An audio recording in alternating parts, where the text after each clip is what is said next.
도대체 무슨 일이 일어나고 있는 걸까? 죄인의 행동은 심리적 회개의 극단적인 사례이다.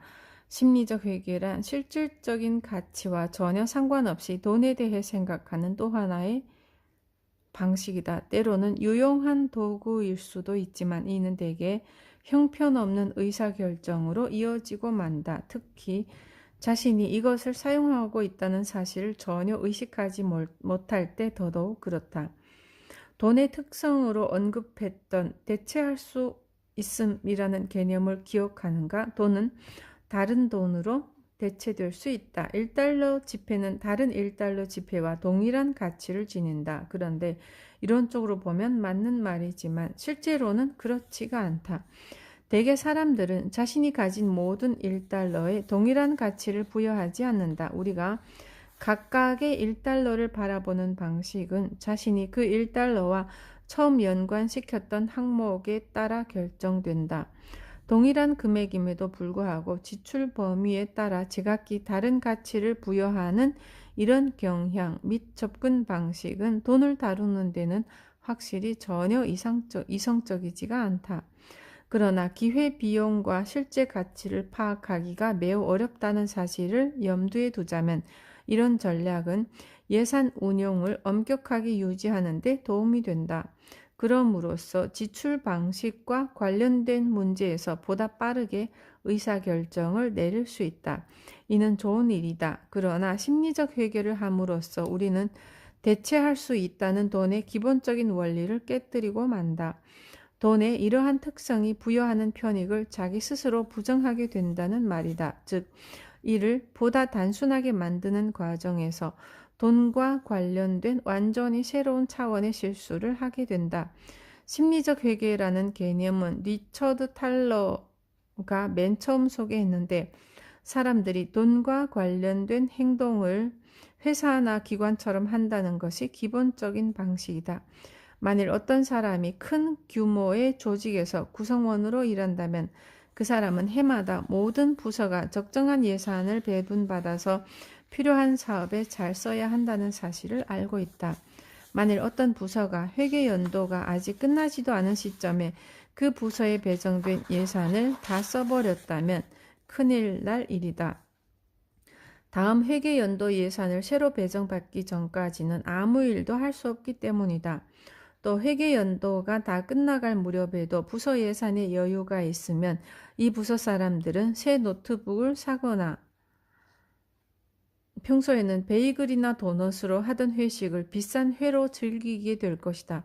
예산의 이러한 접근법이 개인의 재정 생활에는 어떻게 적용될까?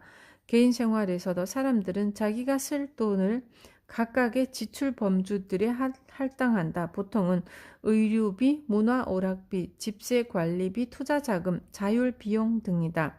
모두가 다 이런 예산 분류를 따르는 것은 아니지만 기본적으로 설정은 그렇게 한다. 그리고 기업에서와 마찬가지로 하나의 범주 안에 있는 돈을 모두 다 써버리는 것은 매우 나쁜 일이다. 보충할 수 없기 때문이다. 다른 한편으로 어떤 범주의 돈이 남으면 사람들은 그 돈을 쉽게 써버린다. 제인처럼 각각의 항목 이름을 봉투에 써놓고 그 안에 현금을 넣어놓는 극단적인 방법을 취하지는 않는다 해도 대부분의 사람들은 심리적 회개를 실천하고 있다. 본인은 의식하지 않더라도 말이다. 한 가지 예를 들어보겠다. 당신이 브로드웨이의 최신 인기 뮤지컬 관람 티켓을 100달러를 주고 샀다고 치자. 상스러운 말을 함부로 하는 인형들, 건방진 슈퍼 영웅들, 미국의 건국의 아버지들, 그리고 괴짜 고등학생들이 등장하는 뮤지컬이다. 그런데 개막일에 맞춰서 극장에 도착한 당신은 끔찍한 일을 당한다. 지갑을 열어보니 티켓이 없는 것이다. 어디선가 잃어버린 모양이다. 그런데 다행히 지갑에는 100달러짜리 지폐가 한 장 있다. 그렇다면 이 돈으로 티켓을 다시 살까? 이 질문을 받은 사람들은 거의 대부분 아니요 라고 대답한다. 돈을 주고 티켓을 샀는데 티켓을 잃어버렸다면 안타깝지만 어쩔 수 없는 일이라는 식이다. 그런데 티켓을 새로 사서 그 뮤지컬을 봤다고 가정할 경우 그날 밤 뮤지컬 공연 관람에 얼마의 돈을 지출했다고 생각하는지를 물어보면 사람들은 어떻게 대답할까? 대부분 잃어버린 티켓을 사는데 들어간 돈 100달러까지 포함해서 200달러라고 대답한다. 그런데 전혀 다른 설정을 한번 해보자. 당신은 티켓을 예매하지 않았지만 그 뮤지컬을 보겠다는 마음에 부풀어서 극장으로 간다. 그런데 지갑을 열어보고는 깜짝 놀란다. 분명 100달러짜리 지폐가 2장 들어있어야 하는데 한 장밖에 없다. 한 장을 어디선가 잃어버린 게 분명하다. 이럴 수가. 당신은 100달러만큼 더 가난해지고 말았지만 여전히 100달러는 남아있으므로 마음만 먹으면 그 뮤지컬을 볼 수 있다. 이 상황에서 당신은 100달러를 내고 티켓을 사겠는가? 아니면 발길을 돌려 집으로 가겠는가? 이 질문의 대부분은 티켓을 사겠다고 대답한다. 100달러 지폐를 잃어버린 것은 뮤지컬 관람과는 아무런 관련도 없는 일이라는 것이다. 이때 뮤지컬 공연 관람에 얼마를 지출했다고 생각하느냐고 물어보면 사람들은 어떻게 대답할까? 대부분 100달러라고 대답한다. 사람들은 두 가지 상황에서 다르게 반응하지만 순전히 경제적 관점에서 본다면 이 둘은 본질적으로 동일하다.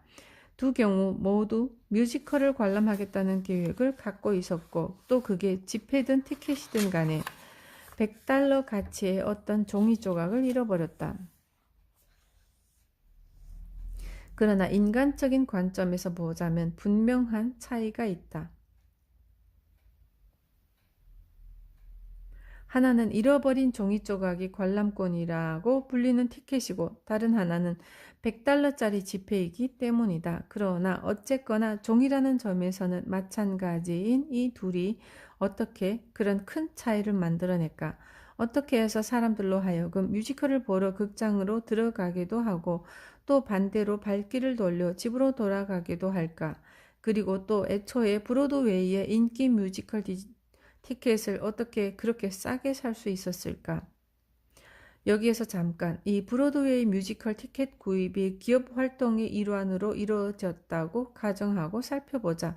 만일 뮤지컬 관람 예산이 배정돼 있었고 티켓 구매에 그 예산을 다 썼다면 다른 항목에서 뮤지컬 관람 예산을 끌어올 수는 없다. 그러므로 잃어버린 티켓 대신 새로 티켓을 사는 일은 거의 일어나지 않는다.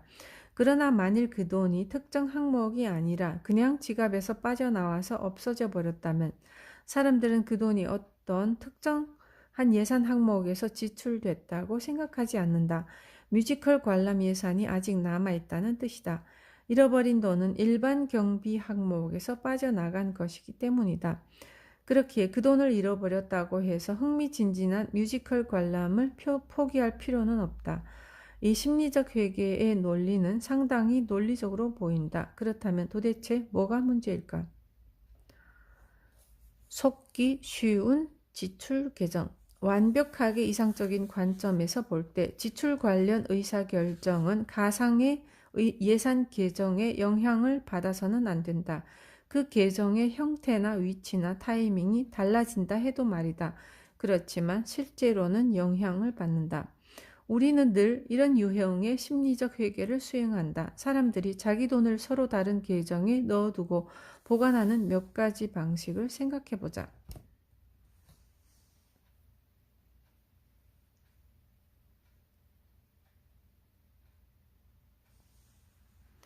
자기가 가진 돈의 일부를 낮은 금리의 보통예금 계좌에 넣어두고서 고금리가 적용되는 신용카드를 사용한다. 제프는 흥미로운 도시에 가서 강연할 일이 생기면 자주 가족을 동반한다. 최근에는 바르셀로니아에도 그런 식으로 가족과 함께 다녀왔다. 그럴 때 그는 자기가 강연료를 얼마를 벌든 혹은 여행 경비가 얼마나 들든 간에 늘 과잉 지출을 한다. 강연으로 버는 돈보다 더 많은 돈을 쓰기란 쉽다. 돈을 버는 일과 쓰는 일이 동시에 일어나기 때문이다. 늘어나는 수입은 여행 경비 지출을 줄이겠다는 생각 자체를 무색하게 만든다. 그렇기 때문에 지출과 관련해서 미리 세워뒀던 모든 규칙이 흐지부지 돼버린다. 그의 심리 상태에 따르면 여행지에서의 매 끼니 식사나 관광에 들어가는 돈은 그의 가족 여행이나 교육이나 주택 관련 예산이 아니라 그의 강연료에서 지출된다. 그는 아마 돈을 아껴 쓰려고 의식할 것이다. 혹은 적어도 우리가 정말 까바를 한 잔 더 마실 필요가 있을까?처럼 수동 공격적 질문을 할 것이다.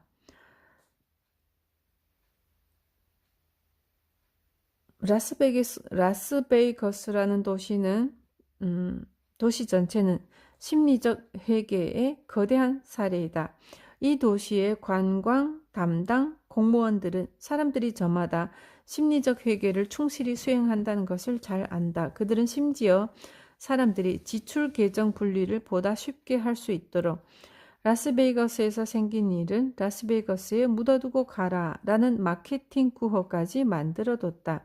그들은 사람의 가장 원초적인 충동을 자극하고 사람들은 기꺼이 그 충동을 따른다. 사람들은 라스베이거스에 가서 자기가 가진 모든 돈을 정신적인 라스베이거스 계정에 몰아넣는다. 만일 도박판에서 이기면 신난다. 그야말로 한탕 대박이다. 그런데 만일 지면 그래도 상관없다. 어차피 그 돈을 라스베이거스 지출이라는 항목에다가 달아뒀으니 말이다. 가진 돈을 어떤 지출 계정에 두든 그게 자기 돈이라는 것은 변하지 않는 진실이지만 사람들은 그런 식으로 느끼지 않는다.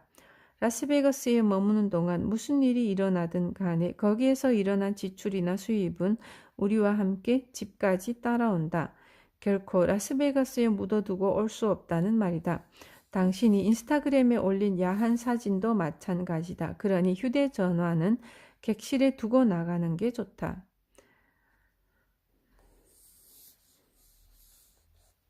게리 벨스키와 토마스 길로비치는 행동경제학 교과서에서 5달러로 롤렛 게임을 하는 사람을 상세하게 묘사한다.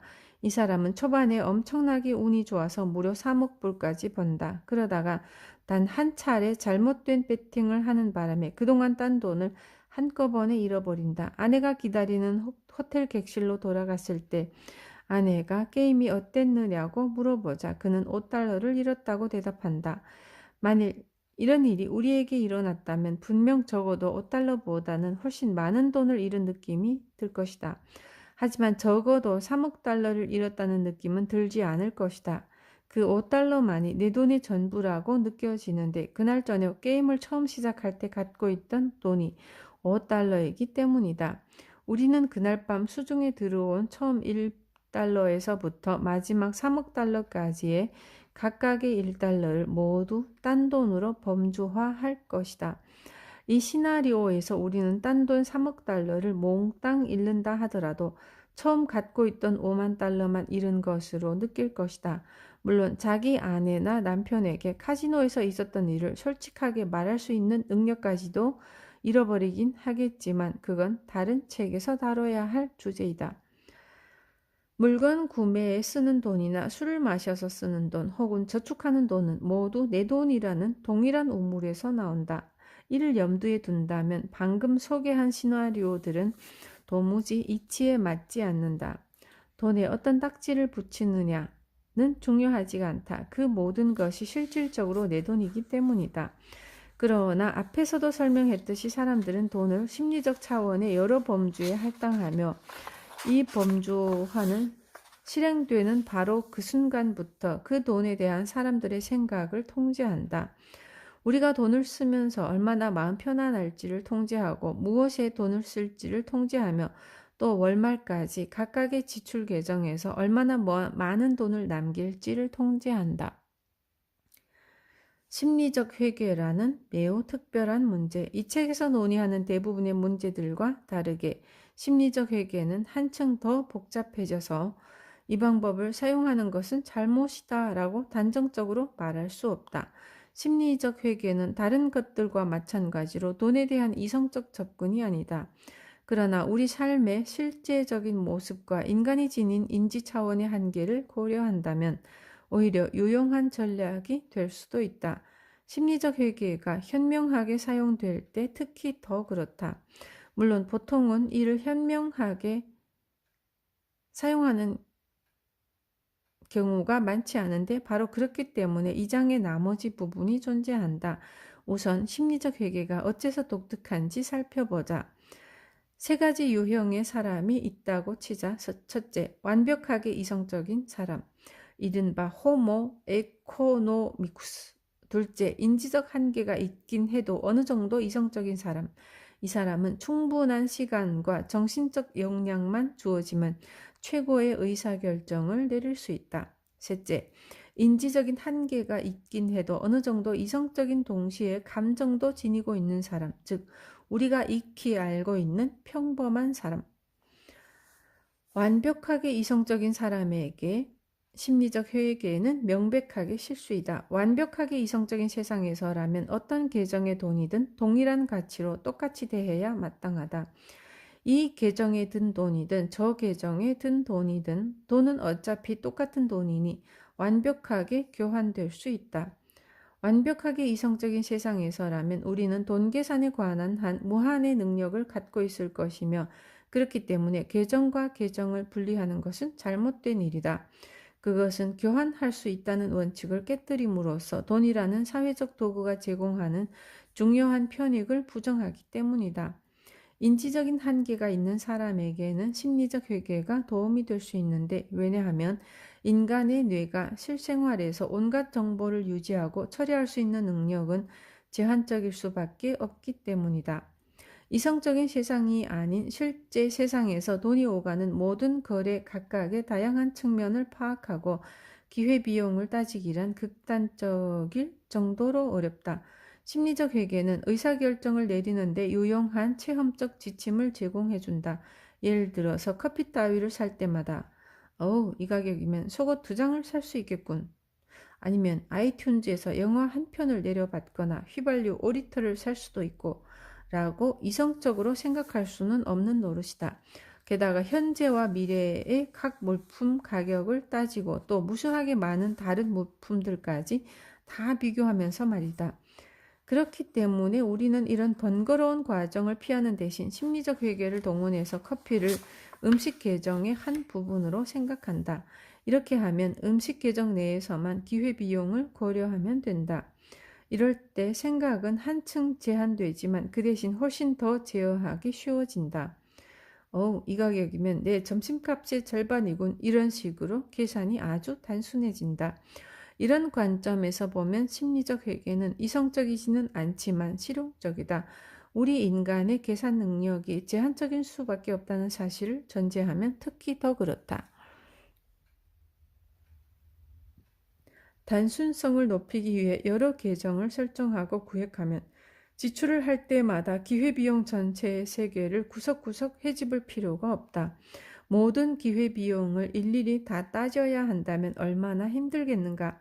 심리적 회계를 사용하면 예를 들어 커피와 저녁과 유흥이 들어가 있는 상대적으로 작은 예산과 그에 따른 기회비용만 생각하면 된다. 물론 이는 완벽하지 않다. 그러나 유용하다. 이 사실을 인정하고 나면 그 다음에는 이를 어떻게 더 긍정적인 방향으로 활용할 수 있을까 생각할 수 있다. 심리적 회계는 제3의 인간 유형, 즉 감정과 스트레스와 짜증스러움과 마감 시한 그리고 수많은 의무사항을 주렁주렁 매달고 있는 인간을 우리에게 데려온다. 이들은 현실에 존재하는 실제적인 인간들이다. 모든 거래의 종합적인 기회비용을 파악한다는 게 완전히 불가능하지는 않지만 아무리 작은 규모의 범주에서라 해도 이런 일을 끊임없이 하면 아무리 좋게 봐도 짜증스러울 수밖에 없다. 특정한 물품을 사고 싶은 마음이 들 때나 선택의 이해득실을 시시콜콜 생각해야 한다면 엄청난 고통에 짓눌릴 것이다. 다이어트를 하는 사람에게 섭취하는 음식의 칼로리를 하나도 빼놓지 않고 계산하라고 깐깐하게 요구한다면 그 사람은 오히려 포기해버릴 수 있다. 좌절 끝에 칼로리 계산을 아예 하지 않고 폭식을 할 수도 있다. 물론 이는 우리가 원하는 해결책이 아니다. 사실 사람들은 우리를 찾아와서 지출 습관을 제어하기 어렵다고 하소연할 때 우리는 늘 이렇게 말해준다. 그 모든 것은 회계라는 방식으로 통제할 수 있습니다. 당신도 이미 알고 있고 인정하고 있는 일이죠. 하지만 동시에 그렇게 하기가 너무 성가시기 때문에 결국 포기하게 될 가능성이 높은 것도 사실이죠. 그래서 우리는 예컨대 재량 지출이라는 폭넓은 범주에 속하는 항목의 한도를 얼마로 정하고 싶은지 결정하라고 제안한다. 재량 지출에는 수제 드립 커피나 유행하는 신발이나 혹은 밤에 술 한잔 하는 것 등 없어도 얼마든지 살아갈 수 있는 항목이 들어간다. 한 주 단위의 지출 재량 한도액을 정한 다음에는 이 돈을 선불카드에 넣어둬라. 그리고 선불카드로 지출 재량을 하고 월요일마다 다시 한도액을 충전하면 된다. 이렇게 하면 카드 잔고만 봐도 지출이 어떻게 진행되고 있는지 알 수 있다. 어떤 지출의 기회 비용이든 보다 선명하고 구체적으로 보일 것이다. 재량 지출의 잔고를 한번 쓱 보기만 하면 된다. 물론 이렇게 한다고 해도 여전히 노력은 필요하다. 그렇지만 커피, 맥주, 택시, 승차, 그리고 이 책의 전자책 버전 등을 제각기 다른 계정에 두고 따지는 것보다는 훨씬 덜 성가실 것이다. 우리 삶이 워낙 복잡하고 이런저런 스트레스가 많다는 점을 인정해야 한다. 이것이야말로 심리적 회계를 보다 유용하게 활용하는 좋은 방법이다. 불쾌함을 털어내는 방법.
돈을 범주화하면 돈을 대하고 사용하는 방식이 달라질 수 있지만 우리는 돈을 범주화하는 명확한 방법을 알지 못한다. 기업 활동과 달리 개인의 활동과 생활에는 지출 명세표가 그다지 많이 발생하지 않는다. 우리는 돈을 획득한 방식과 돈을 쓰는 방식 그리고 돈을 쓸 때 느끼는 감정 등을 토대로 자신의 돈을 여러 개의 심리적 회계 계정에 나누어 두며 이 각각의 계정은 제각기 다른 규칙을 가지고 있다. 예를 들어 어떤 돈을 직장에서 열심히 일해서 벌었는가 아니면 길에서 주운 복권이 당첨돼서 벌었는가에 따라서 규칙이 달라진다. 또 유산으로 받은 돈인가 혹은 온라인 게임을 해서 번 돈인가에 따라서도 달라진다. 예를 들어 보자. 아마존이나 아이튠즈에서 쓸 수 있는 기프트 카드를 누군가에게서 받았다고 치자. 이럴 때는 평소에는 사지 않던 물건, 동일한 금액이 월급으로 입금됐다 해도 사지 않을 물건을 살 가능성이 크다. 왜 그럴까? 기프트 카드는 선물 계정으로 들어가고 힘들게 일해서 번 돈은 사치와는 상대적으로 거리가 먼 계정으로 들어가기 때문이다. 그리고 이 계정들의 규칙은 제각기 다르다. 사람들이 돈을 범주화하는 방법에 대한 흥미로운 발견이 하나 있는데 돈을 벌어들인 방식에 죄의식을 느끼는 사람은 그 돈의 일부를 기부하는 경향이 있다고 한다. 다시 말해 자기 돈을 바라볼 때의 느낌이 돈을 지출하는 방식을 좌우한다는 말이다. 그렇다. 사람들이 돈을 각각의 지출 계정으로 분산, 할당하도록 영향을 미치는 숨어있는 또 하나의 요소가 바로 그 돈에 대한 각자의 느낌, 즉 기분이다. 부정적인 환경에서 돈을 획득하면 불쾌한 기분이 드는가, 선물로 받은 돈은 공짜라는 기분이 드는가, 아니면 어떤 노래의 가사처럼 정말 열심히 일해서 돈을 벌면 기분이 좋고 비로소 그걸 가질 자격이 있다고 느끼는가? 사람들은 일에서 번 돈은 공과금이나 생활비 등 책임성 있는 항목에 쓰는 경향이 있다. 그 돈을 진지한 돈으로 느끼기 때문이다. 반면 카지노에서 딴 3억 불처럼 재미로 느껴지는 돈은 더 큰 도박판 같은 또 다른 재미에 지출되는 경향이 있다. 조너선 레바브와 피트 매크로는 부정적으로 느껴지는 돈을 획득하면 사람들이 이를 세탁하려 한다는 사실을 발견했다.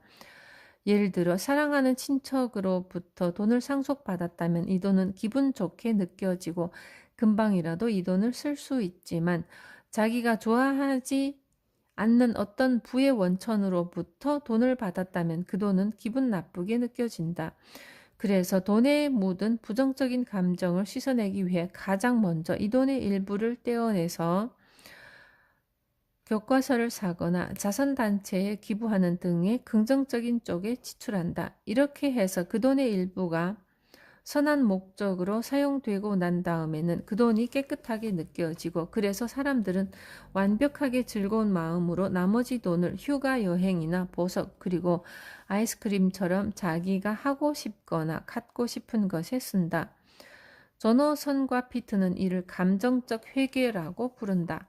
감정적인 돈 세탁은 여러 가지 형태로 나타날 수 있다. 고약하게 때가 묻은 돈은 채무 변제 같은 심각한 일이나 고아들에게 아이스크림을 사주거나 하는 도덕적으로 바람직한 일에 사용함으로써 세탁할 수 있다. 스스로 좋다고 생각하는 일을 하면 이 행위가 돈과 연관된 나쁜 감정을 씻어주고 따라서 나머지 돈을 자유롭게 쓸 수 있게 된다.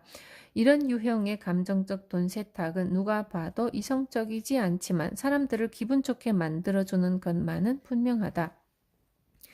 이는 사람들이 여러 가지 상황에서 돈을 지출하는 방식을 상당히 정확하게 진술해준다. 사람들은 이치에 맞는 방식이 아니라 기분이 좋게 느껴지는 방식으로 지출한다. 장미는 이름이 장미가 아니어도 가격은 매 한 가지. 유감스럽게도 사람들은 개인적 차원에서 돈을 관리할 때도 마치 개인적 이득을 취할 목적으로 회계 부정을 저지르는 기업의 회계 부서 직원과 똑같이 행동한다. 악명 높은 에너지 기업 엔론을 기억하는가? 2000년대에 기업 사기의 대명사로 불리던 이 회사는 회계 조작을 통해 내부자들에게 엄청난 부를 안겨줬다. 엔론의 직원들은 해외 계좌를 만들어 비용을 숨기고 허위 수익을 만들어내는 방식으로 분식 회계를 했다. 또한 이들은 존재하지도 않는 제품의 파생 상품을 거래하는 사기를 저질렀다.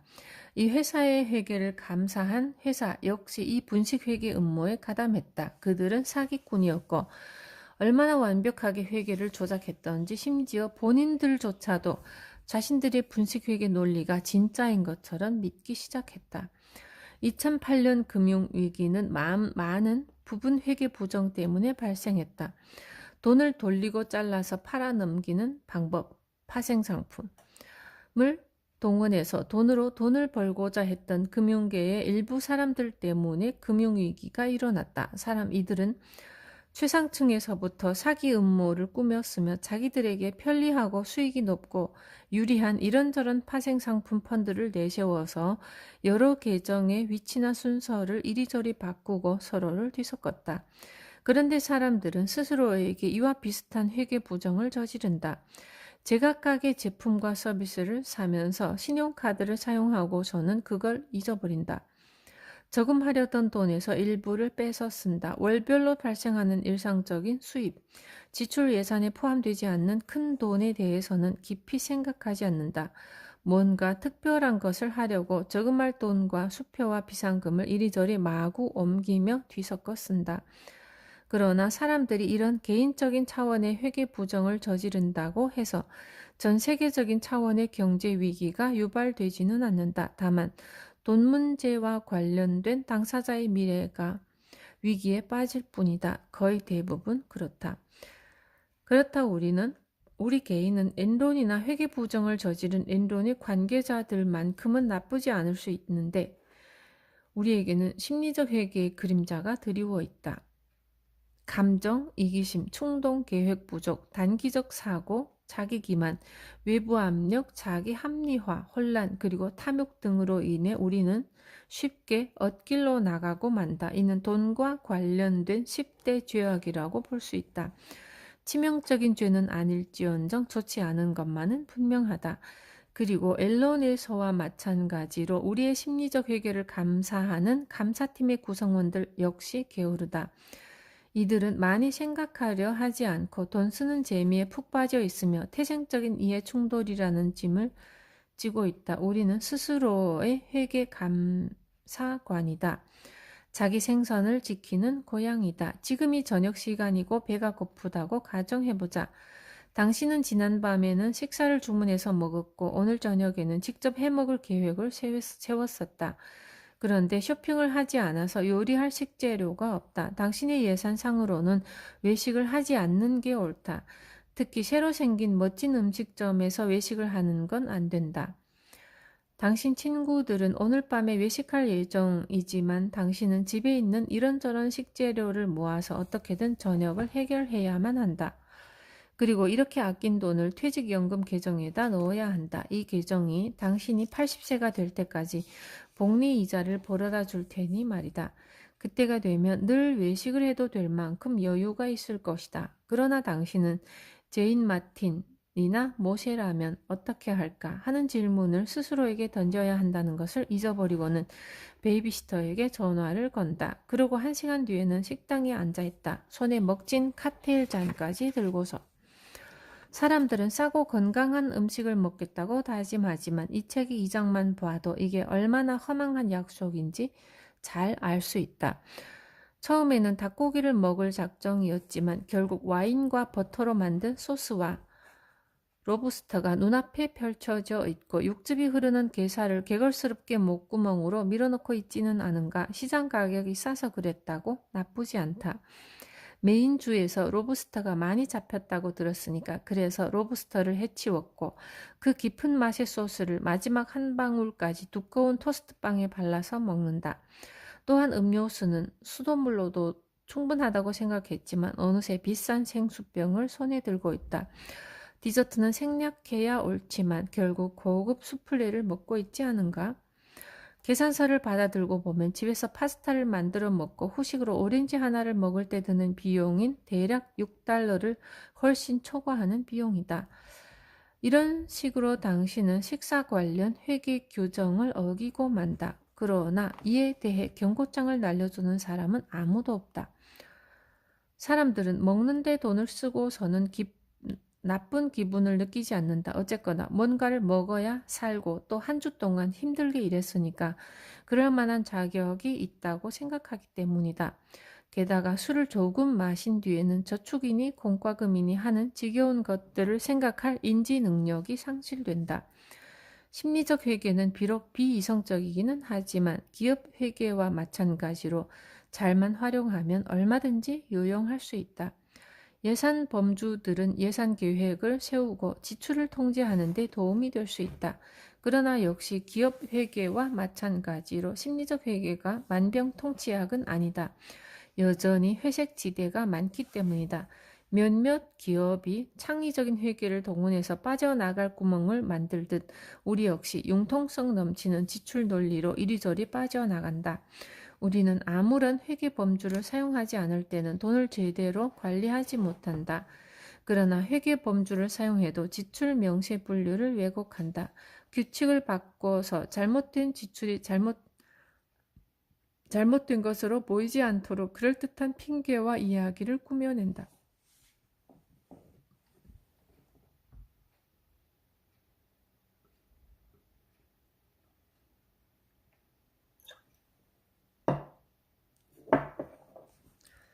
마크 트웨이는 이런 창의적인 규칙 조작의 사례를 다음과 같이 묘사했다. 그는 시가를 하루에 한 대만 피우기로 마음먹었다. 그런 뒤 그는 점점 더 큰 시가를 사기 시작했고 그러다가 나중에는 목발로 사용해도 될 정도로 커다란 시가를 사서 하루에 하나씩 피웠다. 사회과학자들은 고무줄처럼 늘어났다 줄어들었다 하는 이런 창의적인 회계 유통을 융통성 있는 심리적 회계라고 부른다. 사람들은 자기가 지출한 돈을 모호하게 분류하거나 제각기 다른 심리적 계정에 창의적으로 할당하면서 바로 이런 융통성을 발휘한다. 이런 식으로 융통성 있는 심리적 회계는 계정의 주인을 속이는 데 도움을 준다. 만일 심리적 회계에 융통성이 없다면 우리는 수입과 지출 규정에 엄격하게 얽매일 것이다. 그러나 융통성이 있기 때문에 자신의 심리적 계정을 조작해서 지출을 합리화하고 과잉 지출의 사치를 누리면서 이런 행동을 기분 좋게 느낀다. 다른 말로 하면 자기 예산에 따르자면 그렇게 해서는 안 된다는 것을 뻔히 알면서도 근사한 외식을 할 방법을 찾아낸다. 예컨대 그 외식을 음식 계정에서 오락 여흥 계정으로 슬쩍 옮긴다. 또 어쩌면 어렵게 돈을 모아서 아이를 대학교에 보내는 것은 부모의 의무가 아니라고 중간에 마음을 바꿀 수도 있다. 본질적으로 우리는 부도덕한 기업인 엔론처럼 행동한다. 눈앞의 욕망을 채우기 위해 기존에 세워놓았던 재정 관련 원칙과 계획을 흰색 수정 테이프로 쓱 지워버린다. 이런 행위를 한다고 해서 감옥에 가는 건 아니지만 우리는 스스로 세운 규칙을 허물어뜨렸다. 음식과 오락, 여흥 사이의 벽을 무너뜨리는 순간 그 달콤하고 맛있는 지옥의 문이 열리면서 모든 것이 아수라장으로 변해버린다. 우리는 다양한 범주를 설정하고 사용하는 방식만이 아니라 그 범주들을 규정하는 규칙까지도 바꾼다. 툭하면 복권을 사는 것 같은 사소한 습관이 있을 때 우리는 흔히 복권 구매와 관련된 규칙을 임의로 수정해서 복권을 사도 된다고 스스로에게 허용한다. 상금이 1억 달러를 넘었을 때만 파워볼을 살 거야 라면서 말이다.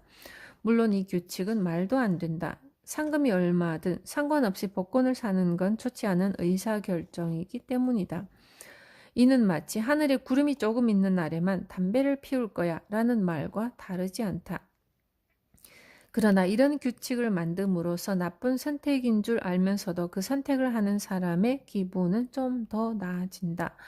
물론 우리는 합리화할 수 있을 때마다 이런 허위의 규칙을 만들어내고 나쁜 선택인 줄 알면서도 그 선택을 한다.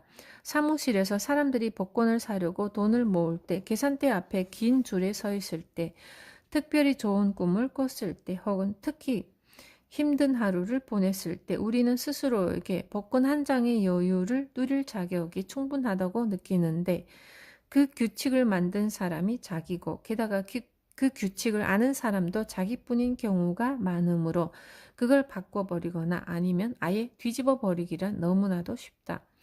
예를 들어서 상금이 1억 달러 이상이어야 한다는 기준은 내가 갈색 바지를 입은 때는 예외로 한다 라고 살짝 바꾸면 된다.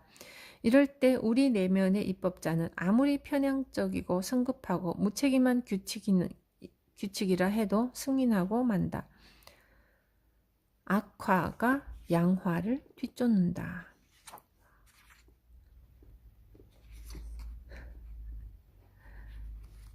대단하다.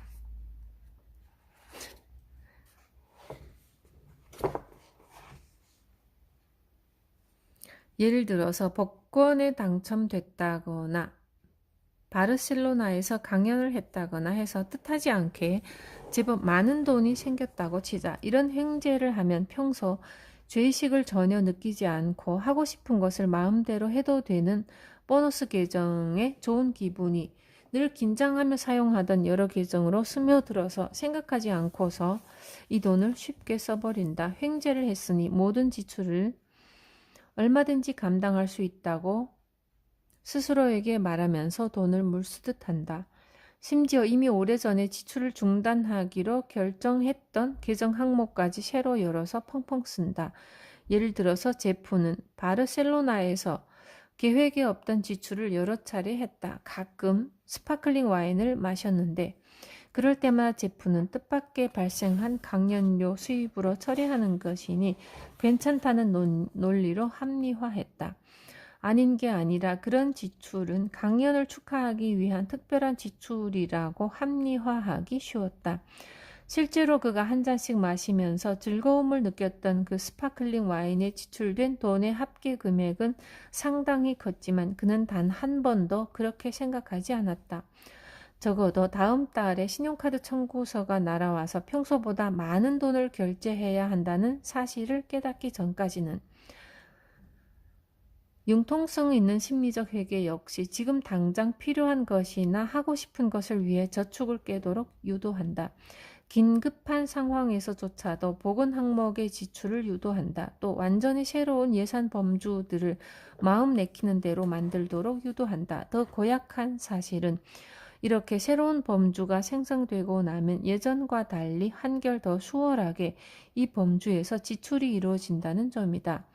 수요일을 이겨낸 당신을 축하하는 특별한 음주라는 항목에 따른 지출이 발생할 줄이야. 그것도 매주 그럴 줄이야 생각이나 했겠는가. 때로 사람들은 어떤 방법으로든 돈을 아끼고 모을 때 흔히 평소에는 전혀 하지 않을 사치 항목의 지출을 통해서 스스로에게 보상을 한다. 하나의 심리적 계정에 아끼고 모은다는 게 다른 계정의 지출을 늘린다는 의미는 아님에도 이런 행동을 한다. 나쁜 행동으로서 좋은 행동에 보상을 해주는 이런 일은 꽤 자주 일어나는데 이때 나쁨은 좋음을 직접적으로 훼손한다. 한 주에 100달러를 추가로 아껴서 저축한 것은 좋은 일이지만 이를 축하하기 위해 계획에도 없던 선물이나 식사에 50달러 지출을 하는 것은 전체 재정에 도움이 되지 않는다. 창의적인 회계를 실행하는 방법은 또 있다. 바로 통합이다.